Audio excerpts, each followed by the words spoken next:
Today's video was sponsored by John Wambugu, a true patriot and a Kenyan nationalist at heart.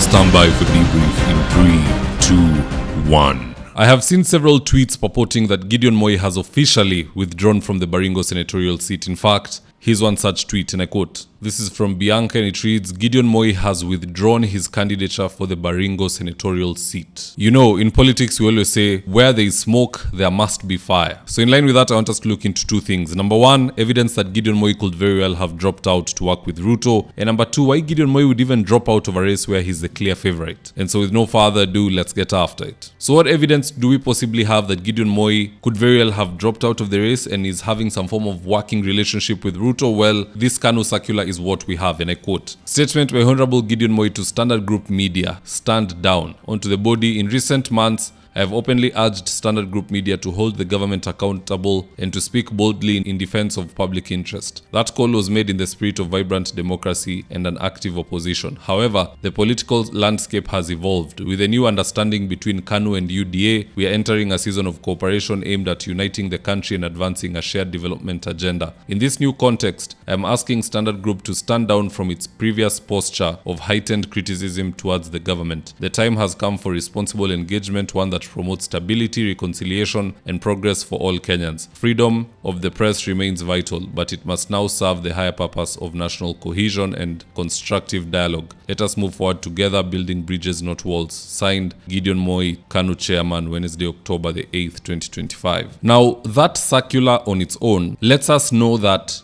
KANU and UDA have some form of working relationship. And because of this relationship and behind-the-door agreements which we might not know about, Gideon Moi is telling his own media house, Standard Media Group, to stand down and bring down the attacks on national government. Now, there's one way we'll know if this circular is true. Because remember, this is all tied down to Gideon Moi dropping out of the Baringo race. The story of him dropping out came out, and that circular came out. The one way we can know for sure if this circular is true and authentic is if Gideon Moi fails to submit his documents to the IEBC, as he is slated to do today at the Kabartonjo grounds. If he fails to submit it, then for sure this circular is accurate and it's not fictitious. If he is to submit his documents to the IEBC, then that whole narrative of him dropping out of the race is false. This whole circular towards Standard Media Group would actually also be false, and those who are creators of the same could actually find themselves in a courtroom. Now on to the second question here. If at all it's true that Gideon has dropped out of the race, what are some of the reasons which would prompt him to do so? Number one, I suspect that Ruto called Gideon Moi either directly or through proxies, and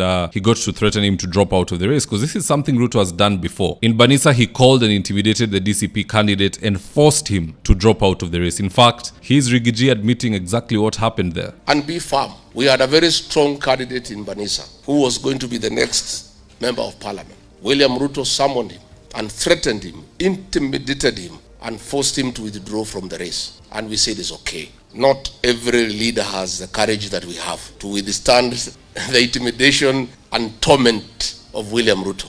Very few leaders can.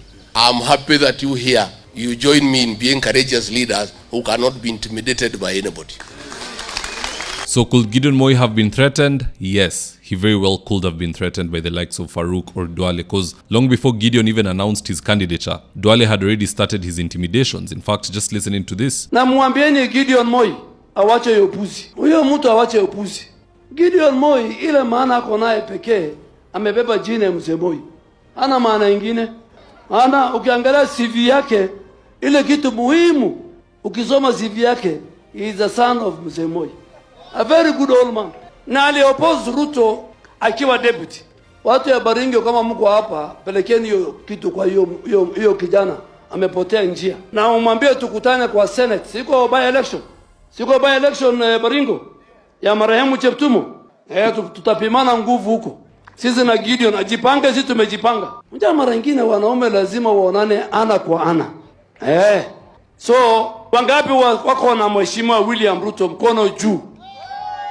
So no, I can't rule out intimidation. Second reason which could prompt Gideon to drop out of the race could be a promised seat in cabinet. You know, in the grand scheme of things, a senatorial seat will never be the same as a seat in cabinet. A senator has no budget. They're not involved in any development whatsoever, which is why I find it quite funny when I see Kenyans telling their senator, "Hapa hakuna barabara." The senator does oversight of the governor and the county governments for that matter, while the National Assembly does oversight of the national government. So if one is to become a CS, they also have the ability to influence tenders, to be corrupt if they choose to, which is why kila mtu anapenda kuwa waziri. Very few people go for that seat in Senate other than to just make a name for themselves, waitumie kama ngazi to go for governor the way Sakaja did. So a seat in cabinet, from how I see things, is enough to get Gideon Moi to drop out of the race, because that automatically makes him the second most influential Kalenjin in the Kalenjin stratosphere of politics after William Ruto. It will no longer be Ruto and then Farouk and then Kipchumba Murkomen and Sudi. It will now be Ruto, Gideon Moi, Farouk, and then you follow the list.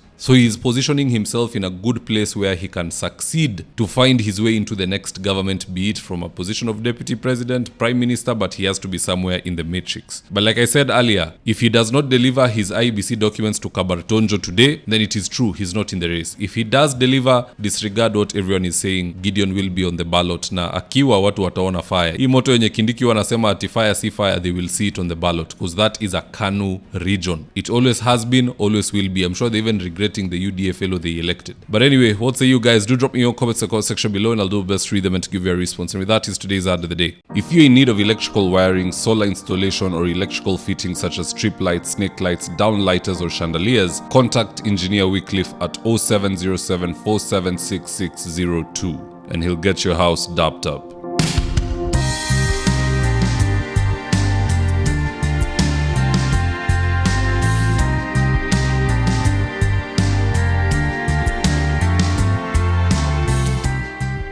Now, if you're here for the first time, please go on and hit the subscribe button. And if you're watching for a different platform, just head on over to YouTube, search for Mzitowafula. Hit the subscribe button, you're going to be getting a ton of content of this nature. If politics is something you're passionate about, this is definitely the one channel that you really need to subscribe to.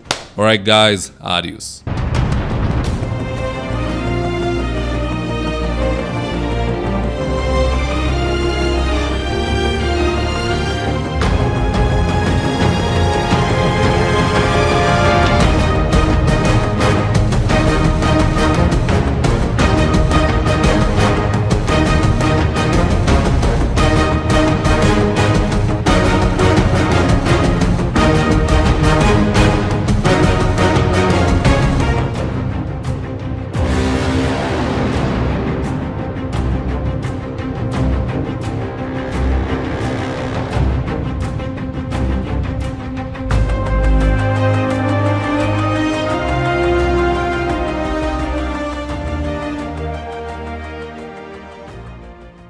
Thank you for choosing David Wafula as your primary news platform.